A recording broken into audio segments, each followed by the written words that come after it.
Good morning, students. I think you are aware that we have completed wave optics. After wave optics, our next chapter, next unit which is there, that is dual nature of radiation and matter. Actually, I first tell you the meaning of this chapter. First, we have to discuss the dual nature of radiation, and thereafter we have to discuss the dual nature of matter. Two parts. We shall discuss this chapter in two parts. Fine. This is the name of the complete chapter, complete unit. But today we are starting it first with the dual nature of radiation.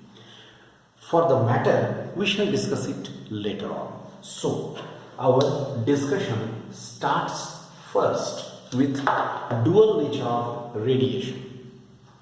Let us now understand what is the meaning of dual nature of radiation. Radiation has the dual nature. One is the wave nature, another is the particle nature. One is wave nature and another is the particle nature. Wave nature of radiation is explained by the phenomenon like interference, diffraction, polarization, etc. Alright, we have already discussed interference, you must be remembering. Diffraction also we have discussed. Okay, and there is one more phenomenon that is called polarization, which has been deleted from our syllabus this year. These phenomena are mainly indicating the wave nature of radiation. What about the particle nature? Particle nature is very much demonstrated by photoelectric effect, or it is also called photoelectric emission.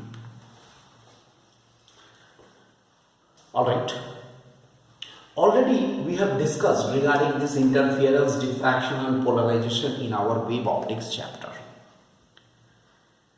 Here mainly we are here to discuss mainly the photoelectric emission, that is the particle nature, the photoelectric emission. We are to discuss our main discussion now will be photoelectric emission or the photoelectric effect. So let us now focus on this photoelectric emission or photoelectric effect. Alright, if we go to the history of this topic, this was actually, first of all, in the year 1887 it was discovered by Heinrich Hertz. Heinrich Hertz was the physicist who has discovered this phenomenon in the year 1887. What is this phenomenon? Actually it is emission. Emission of what? Emission of the electrons. Emissions of the electrons will be taking place. What is happening? Just try to follow me here. If a radiation,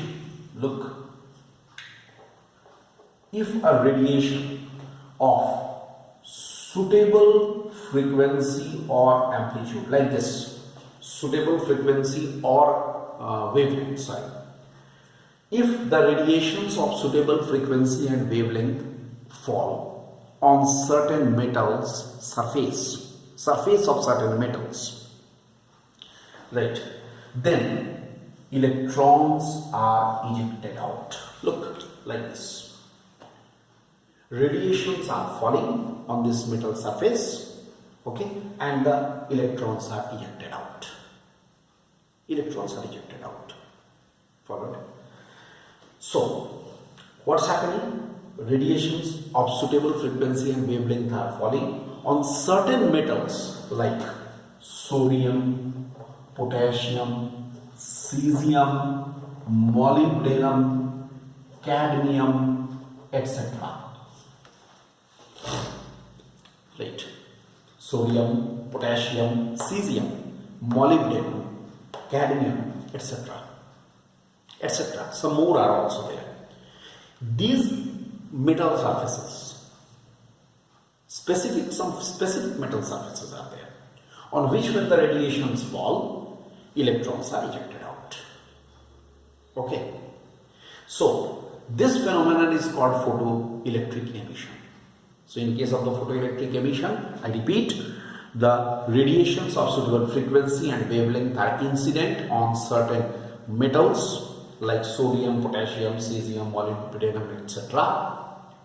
Right, due to which electrons are emitted out.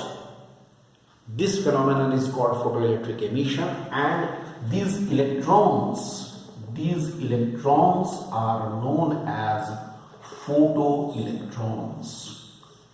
Such electrons or these electrons are called photoelectrons. So photoelectrons are coming out. These electrons are called photoelectrons. Alright, since these electrons are emitted due to the photoelectric emission, so they are called photoelectrons. This was discovered by Hurd in the year 1887. Later on, a number of physicists, they have done research work in this. Famous names are Leonard, Hall-Wax,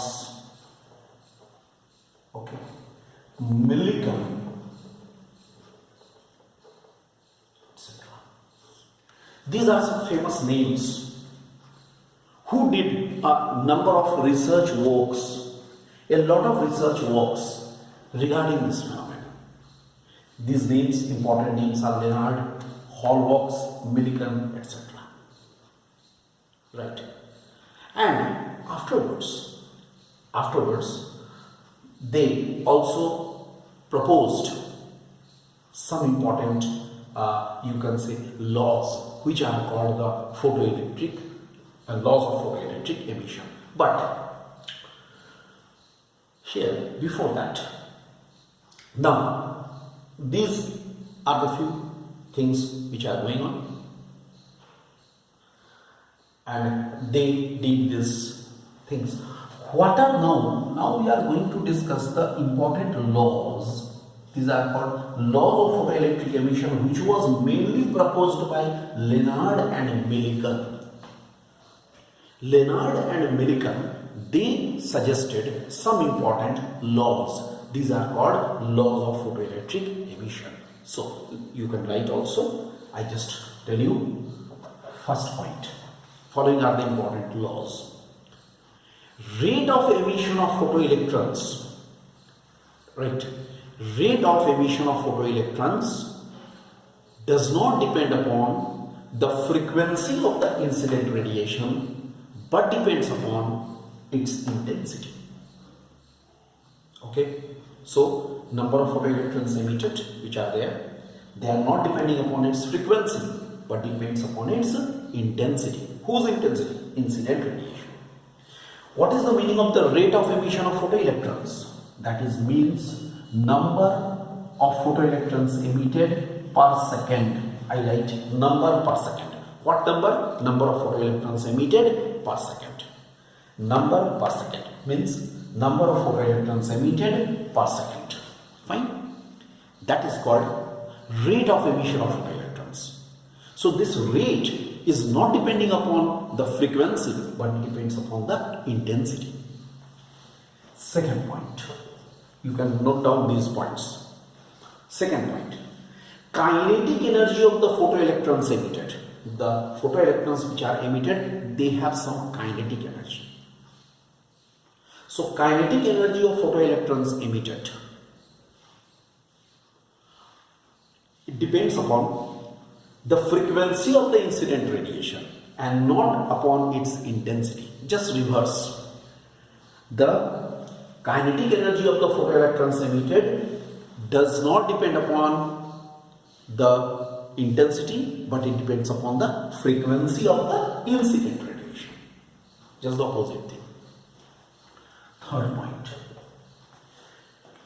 There should be a minimum frequency of the incident radiation.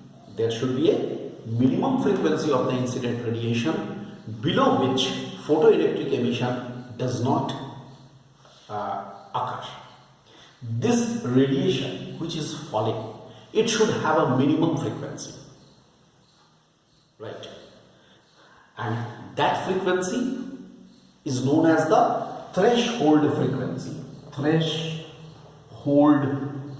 frequency, denoted by nu naught. That means, mathematically we can say, frequency of this incident radiation nu should be greater than or at least equal to nu naught. Frequency of this incident radiation should be greater than or at least equal to nu naught. It should not be less than nu naught. That means this minimum frequency is always needed, right, for this purpose. And number 4, very important, that is photoelectric emission is a spontaneous process and an instantaneous process, right? Spontaneous process and instantaneous process also. That means there is no time gap between the incidence of the radiation and emission of the electrons. That means this incidence of the radiation and emission of the electrons will take place simultaneously. There is no time gap between them. So these are few important points, right, regarding the laws of photoelectric emission, which are to be remembered. I hope you all understood it. Fine. This is the first part. Then I am coming to the next part of it in the next lecture.